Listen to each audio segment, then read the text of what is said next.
That was not an enjoyable, and I didn't even watch the first quarter until early this morning, starting to get into the tape. But listening on the radio as much as I did, or just following social media, because what better way to get a temperature on things? That's a shocking first three drives, giving up more yardage in those first three drives, all touchdowns, than you're averaging across the rest of the season. It was. Did you have flashbacks to East Lansing? It sounds like maybe you did a little bit. I didn't think about it in the moment when I was watching it with my friends, but looking back, totally, I was thinking about that. And,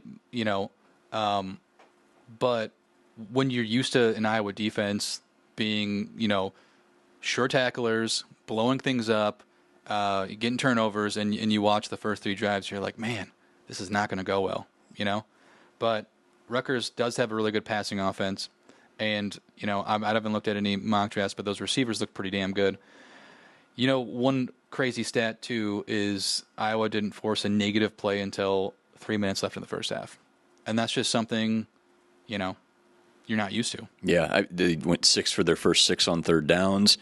First three drives for Rutgers, 28 plays, 213 yards, 3 touchdowns. That's 7.61 yards per play. Just for perspective, that's... If they hold that for a season average this far, they'd be a top 15 offense in the country.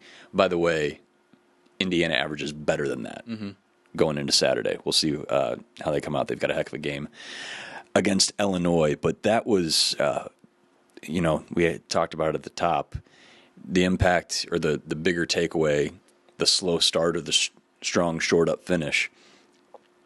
It's tough not to let yourself think a little bit about, well, if that's how it happens, and it's on the road, and again, those receivers are as good as any receiving core as I was going to see this season, but you can't help but think, and then you look at I know Indiana. Penn State's pretty good. Penn State's up there too, for sure, but this is, just with the literal bodies, the bodies of work, the experience, and Kaliak Manis is as experienced a quarterback as you're going to see in the league.